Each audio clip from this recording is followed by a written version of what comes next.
스트레스 지방은 염증을 강하게 유발합니다. 결과적으로는 암이라든지 심혈관 질환이나 당뇨, 다양한 또 염증, 만성 염증 질환들로 커질 수 있게 됩니다. 우리가 형태로 보는 게 굉장히 어렵잖아요. 자, 그런데 볼 수 있는 방법이 있어요. 특정 음식들에 많이 포함이 되어 있습니다. 대표적으로는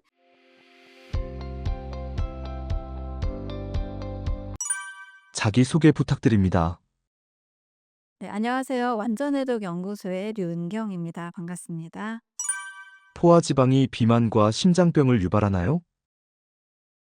네, 결론부터 말씀을 드리면 포화지방은 직접적으로 비만이나 심장병을 일으키지는 않습니다. 그런데 참 오해가 많죠. 포화지방을 먹으면 바로 살이 찔 것 같은, 또 심혈관을 딱 막을 것 같은 그런 불안감이 있습니다. 그래서 예전만 해도 포화지방은 나쁜 지방, 불포화지방은 좋은 지방 이렇게 단순하게 구분을 했었습니다. 근데 이렇게 만들어진 배경이 좀 있어요.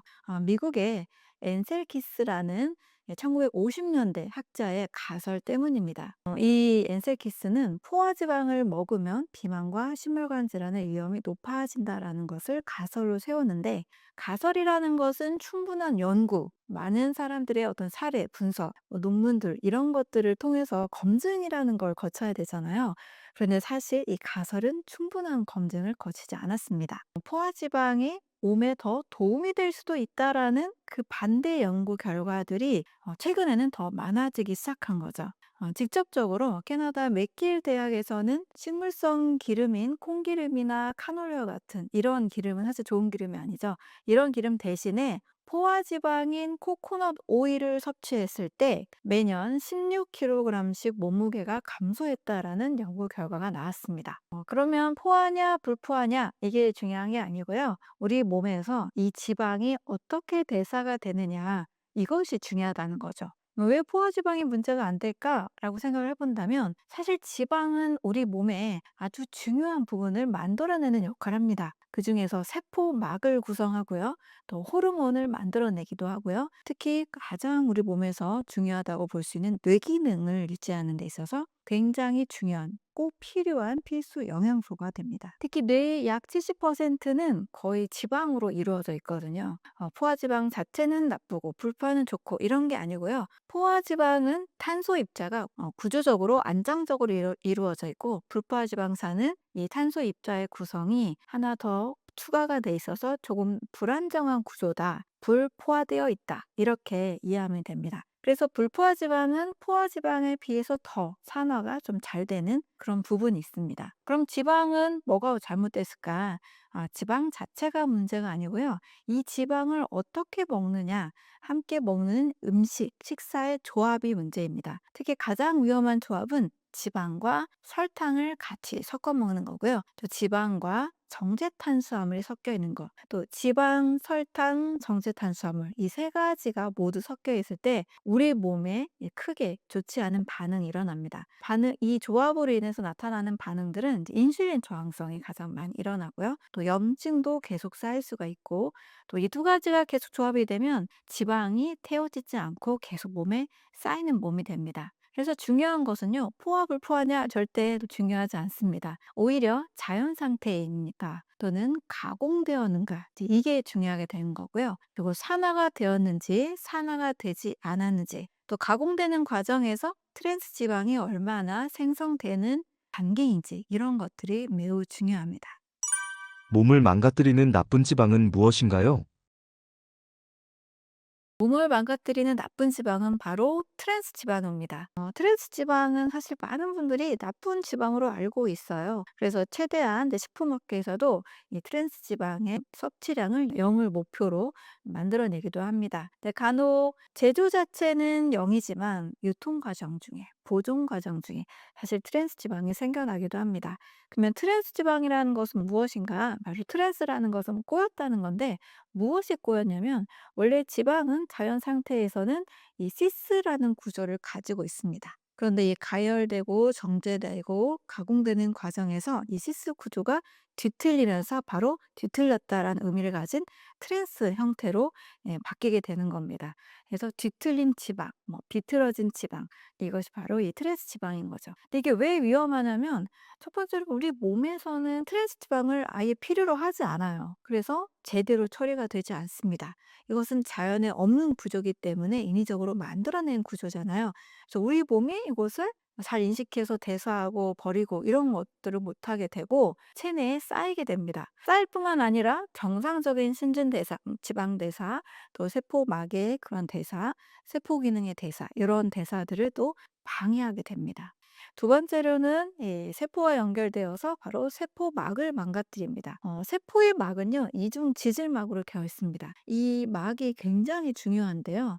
저도 이 세포막의 이 건강 상태를 체크를 하는 세포 검사를 하고 있는데 이 막 상태의 건강 상태에 따라서 많은 이 몸의 전체적인 신진대사가 달라집니다. 왜냐하면 우리가 영양이라는 게 되게 중요하잖아요. 이 영양이 어떻게 우리 몸에 흡수되냐? 물론 소화를 통해서 소화효소가 잘 나와서 영양소가 쪼개져야 되겠죠. 이 쪼개진 영양소를 소장에 잘 흡수해서 최종적으로는 우리 몸 전체 전반에 구석구석 있는 세포들까지도 잘 전달해 줘야 됩니다. 근데 바로 이 세포막이 영양이 들어가는 그런 문이 될 수 있다는 거죠. 그래서 영양과 또 여러 세포끼리의 신호 전달을 하는 그런 세포막 단백질을 구성하는 데 있어서도 굉장히 중요한 문이 됩니다. 그런데 이렇게 영양이나 세포 신호 전달에 있어서 중요한 문이 트랜스 지방이 들어오게 되면 이 문이 제대로 역할을 못하게 돼요. 문이 뒤틀리고 또 세포 신호 전달을 하지 못하는 막 상태로 바뀝니다. 당연히 세포 기능이 떨어지겠죠. 영양 전달도 안 되고 흡수도 안 되고 세포 기능이 아예 떨어지게 되는 이상한 건강하지 않은 세포로 바뀌게 됩니다. 이 세 번째로 트랜스 지방은 염증을 강하게 유발합니다. 특히 염증 구조에 있어서 오메가3, 오메가6 이게 되게 중요하잖아요. 이 오메가3의 작용을 방해하게 됩니다. 또 활성산소를 굉장히 많이 증가시키게 되죠. 자연에 없는 기름이기 때문에 이걸 소화하는 과정에서 활성산소가 굉장히 많이 일어나게 되고 이것은 또 염증을 추가적으로 더 많이 늘어나게 합니다. 결과적으로는 다양한 세포 기능과 이 세포 대사가 떨어지면서 암이라든지 심혈관 질환이나 당뇨, 다양한 또 염증, 만성 염증 질환들로 커질 수 있게 됩니다. 근데 문제는 뭐냐면요. 바로 이것은 잘 보이지 않는다는 겁니다. 트랜스 지방 우리가 형태로 뭔가 보는 게 굉장히 어렵잖아요. 자, 그런데 볼 수 있는 방법이 있어요. 특정 음식들에 많이 포함이 되어 있습니다. 대표적으로는 튀김류예요. 뭐 치킨이든 감자튀김이든 여러 다양한 튀김류에 트랜스 지방이 같이 섞여 있습니다. 튀겨지는 과정에서 지방이 바뀐다라고 이해하시면 됩니다. 그리고 사 먹는 과자나 빵 다 기름이 들어가잖아요. 그리고 라면이나 다양한 냉동식품에도 이 트랜스 지방이 많이 있고요. 또 기름 그 자체로는 뭐 마가린, 쇼티니에도 굉장히 많이 들어 있습니다. 바로 또 중요한 핵심이 하나 있는데요. 우리가 식품의 어떤 성분표를 뒷면에 보면 다 볼 수 있잖아요. 이 성분표에 탄수화물 얼마, 단백질 얼마, 뭐 당류 얼마 이런 것도 많이 써 있는데 트랜스 지방 0이라고 써 있는 것도 많이 보셨을 겁니다. 그런데 이렇게 0이라고 표기가 돼 있다 할지라도 완전히 없다라고는 볼 수 없습니다. 특히 그 음식에 어떤 기름 성분이 조금이라도 있다면 가공되고 유통, 보존하는 과정에서 트랜스 지방은 충분히 생겨날 수 있습니다. 이 기름을 계속 반복해서 사용하게 되면 사실 트랜스 지방이 생기게 되죠. 또 우리가 사 먹는 그런 과자나 빵이나 다양한 음식들에 신선한 갓짠 이 씨앗의 기름으로 튀겼다라는 보장이 없잖아요. 그래서 모든 가공된 음식들, 기름이 들어간 모든 음식들에는 사실 트랜스 지방이 있다라고 먼저 의심을 해 보시는 것이 좋습니다. 정리해 보면 이제 좋은 지방이나 나쁜 지방은 사실 구조적인 차이에서 온다라고 이해하시면 됩니다. 그리고 자연의 기름이냐, 인공적으로 변형되었느냐, 이것을 굉장히 중요하게 보시면 되고요. 포화지방 자체가 무조건 나쁘다. 그게 아닙니다. 예, 우리 몸은 식물성 포화지방인 코코넛 오일이 오히려 다이어트 또 에너지 생성과 또 뇌전증에도 굉장히 중요한 중간사슬 지방을 가지고 있다라고 이해하실 수 있습니다. 암 환자, 어떤 단백질을 먹으면 좋을까요? 모든 단백질이 똑같지는 않아요. 같은 양의 단백질이라도 어떤 것은 바로 몸에 바로 도움이 되고 어떤 것은 바로 해가 될 수 있습니다. 그 차이는 바로 단백질의 질에 달려 있습니다. 고급 단백질과 저급 단백질의 차이는 이제 두 가지인데요. 바로 아미노산의 구성과 독소 함량이라고 볼 수 있습니다. 먼저 아미노산 구성을 먼저 보면 단백질은 20가지 아미노산으로 만들어집니다. 그 중에 9가지는 필수 아미노산이죠. 우리 몸에서 만들지 못하기 때문에 반드시 음식으로 섭취해야 되는 것들입니다. 완전 단백질이라는 것은 바로 이 필수 아미노산을 적절한 비율로 모두 가지고 있는 단백질을 말합니다. 그래서 동물성 단백질이 완전 단백질이다 라고 하는 이유가 바로 이 필수 아미노산을 모두 가지고 있기 때문이에요. 고기, 생선, 계란, 우유 같은 경우는 필수 아미노산이 모두 들어있다라고 볼 수 있습니다. 반면에 이제 식물성 단백질이 좀 불완전 단백질로만 이야기를 하죠. 어떤 아미노산은 많고 어떤 건 부족해요. 예를 들면 곡물 같은 경우에는 라이신이 부족하고 콩류의 경우에는 이제 메티오닌이 부족합니다. 하지만 이게 식물성 단백질이 나쁘다라는 뜻은 아니에요. 왜냐하면 오히려 중요한 것이 두 번째 요소, 바로 독소 함량 때문이에요. 우리가 단백질을 먹으면 순수하게 단백질만 먹는 게 아니에요. 함께 딸려오는 것들이 많습니다. 포화지방도 있고요. 또 콜레스테롤도 있고 호르몬, 항생제, 잔류물, 중금속, 발암물질 이런 것들이 같이 있기 때문에 아주 중요한 요소가 됩니다. 특히 육류 섭취의 경우 중요한 것은 동물이 자라는 그 환경입니다. 대부분 공장식 축산을 하고 있죠. 공장식 축산에서 나온 고기에는 사실 너무 많은 문제가 있습니다. 항생제, 성장 호르몬, 또 사료에 섞인 농약이나 중금속 이런 것들이 다 있는데 이 동물의 지방 조직에 다 쌓여 있어요. 또 동물도 이 먹이사슬 상에 있을수록 독소 농도가 계속 올라가게 됩니다. 소나 돼지는 평생 먹은 사료에 이 독소를 다 지방에 쌓아가지고 있고요. 우리는 이 고기에 이 독소를 함께 또 먹게 됩니다. 또 하나의 더 심각한 문제는 바로 조리 과정에서 생기는 독소예요. 고기를 고온에서 굽거나 튀기면 에이지스라는 최종 당화성물, 당독소가 매우 많이 늘어나게 됩니다. 또 HCA, 헤테로고리 아민 같은 거, PAH, 다완 방향족 탄화수소 같은 이런 발암 물질도 같이 만들어집니다. 그래서 바베큐 같은 거, 숯불구이, 치킨 같은 거 튀긴 경우에 엄청 고소한 맛이 있잖아요. 근데 이 고소한 맛에는 이런 독성 물질도 함께 같이 있다는 것도 꼭 아셨으면 좋겠습니다. 특히 가공육은 너무 위험하죠. 햄이나 소시지, 베이컨 이런 거에는 아질산염이라는 보존제가 같이 들어가게 됩니다. 이것은 체내에서 니트로소아민이라는 강력한 발암 물질로 변하게 돼요. 그래서 세계보건기구는 가공육을 1군 발암 물질로 분류를 했습니다. 단백질 얻으려고 먹었는데 오히려 발암 물질을 먹는 셈인 거죠. 또 동물성 단백질은 좀 과도하게 섭취할 경우에는 그 대사산물이 또 문제가 많이 됩니다. 황함유 아미노산이 많은 육류는 대사 과정에서 황산을 많이 만들어요. 황산이니까 바로 산이죠. 몸을 산성화시킵니다. 또 퓨린이 많이 들어있는 고기는 또 요산이 많아져요. 요산은 통풍의 원인이죠. 장에서 제대로 소화되지 않은 동물성 단백질들은 부패하면서 암모니아, 황화수소, 인돌, 스카톨 같은 독성 물질을 많이 만들어냅니다. 그래서 고급 단백질이라는 것은 이런 독소와 찌꺼기가 적은 단백질을 말합니다. 필수 아미노산을 충분히 가지고 있으면서도 함께 딸려오는 해로운 물질이 최소화된 단백질인 거죠. 그래서 단백질은 양보다 질이 중요하다고 보는 겁니다. 100g의 저급 단백질보다 50g의 고급 단백질이 우리 몸에 훨씬 더 유익하다고 볼 수 있습니다. 암 환자, 반드시 식물성 단백질을 먹어야 하는 이유가 있나요? 그렇다면 어떤 단백질을 먹어야 될까? 이게 고민이죠. 가장 안전하고 또 깨끗한 단백질을 먹어야 될 텐데요. 그것은 바로 식물성 단백질입니다. 콩, 견과류, 통곡식, 해조류에서 나오는 단백질이 가장 독소가 없고 또 오히려 몸에 좋은 성분들이 많이 들어있습니다. 콩류는 바다에서 나는 고기다 해서 다 잘 알고 계시잖아요. 바로 식물성 단백질의 왕이라고 볼 수 있습니다. 검은 콩, 흰 콩, 완두콩, 렌틸콩, 병아리콩 모두 다 좋아요. 모두 훌륭한 단백질 공급원이 됩니다. 특히 콩을 먹었을 때 소화가 안 되는 경우 가끔 계시는데요. 그런 분들은 두부 형태, 템페나 나또 같은 발효 형태로 먹으면 또 아주 좋습니다.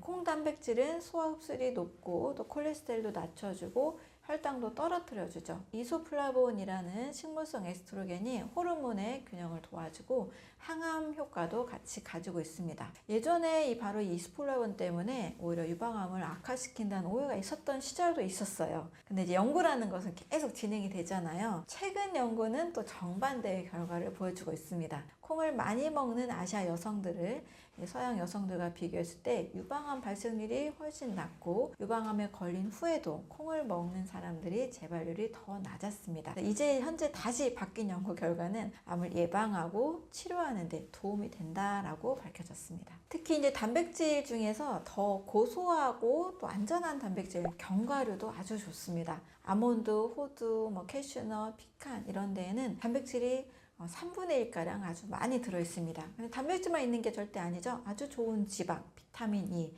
마그네슘도 풍부합니다. 특히 호두 같은 경우는 오메가3 지방산이 많아요. 오메가3는 염증 작용이 아주 탁월하죠. 항염 효과가 아주 좋습니다. 또 견과류에는 아르기닌이라는 이 아미노산도 있는데요. 면역세포가 활성화가 되고 또 상처, 재생을 돕습니다. 그래서 하루에 25g 정도 한 줌의 견과류에는 심장 건강도 지켜주고 염증도 줄여주고 또 암도 예방을 시켜주는 아주 좋은 효과가 있습니다. 또 통곡식도 있는데요. 아주 많은 양은 아니지만 또 통곡식도 의외로 단백질이 있습니다. 현미, 퀴노아, 보리, 귀리 생각보다 단백질이 어느 정도는 있어요. 특히 퀴노아에는 식물성 단백질 중에서 아주 드물지만 굉장히 좋은 완전 단백질입니다. 9가지 필수 아미노산이 모두 다 들어있어요. 통곡식에 들어있는 것들은 단백질뿐만이 아니고 식이섬유도 많고 비타민 B군, 또 미네랄도 함께 같이 제공을 합니다. 또 통곡식으로 먹으면 정제탄수화물을 먹을 때와는 확연하게 다른 혈당 문제가 해결이 되죠. 혈당을 천천히 올려서 인슐린 분비를 안정시켜주고 또 장 건강에도 아주 좋은 장점이 있습니다. 해조류의 단백질도 있습니다. 김, 미역, 다시마, 파래에는 양질의 단백질이 들어있습니다. 특히 김은 단백질 함량이 아주 높습니다. 전체 음식의 30%가 넘는 단백질 함량이 있어서 바다의 고기라고 이런 별명도 있습니다. 또 해조류 단백질의 경우에는 소화 흡수가 아주 잘 되죠. 필수 아미노산의 비율도 상당히 좋습니다. 거기에다가 요오드, 칼슘, 철분 같은 미네랄도 굉장히 풍부하죠. 또 후코이단이라는 항암 성분도 들어있습니다. 후코이단만 따로 정제해서 드시는 분도 계시는데 이 성분은 암세포의 자살을 유도하고 NK세포를 활성화시킨다는 연구 결과가 아주 많이 있습니다. 또 식물성 단백질은 가장 큰 장점이 있죠. 동물성 단백질과 다르게 바로 독소가 없다라는 장점이 있습니다. 항생제, 호르몬, 또 중금속도 없습니다. 물론 이제 바다 오염 때문에 오염된 환경에서 자란 해조류의 경우는 좀 조심할 필요가 있습니다. 대부분의 식물성 단백질은 이런 것들이 상당히 많이 없고요. 그 발암 물질을 많이 만들어내지도 않습니다. 오히려 항산화 물질, 파이토케미컬 같은 이런 영양소와 또 식이섬유가 함께 들어있기 때문에 해독을 도와주고 염증도 줄여주고 면역력도 올려줍니다. 물론 식물성 단백질만으로는 양이 좀 부족할 수도 있어요. 그럴 경우에 이제 근육량이 너무 줄어들고 있는 암 환자, 단백질이 너무 필요한 이런 분들에게는 이제 안전한 동물성 단백질을 보충해야 될 때도 있습니다. 이럴 때는 꼭 아무거나 드시기보다는 안전한 걸 선택을 해야 되는데요. 여기서 드셔야 되는 안전한 단백질로는 흰살 생선을 추천을 드립니다. 흰살, 해산물 이런 것들이 답이 될 수가 있습니다.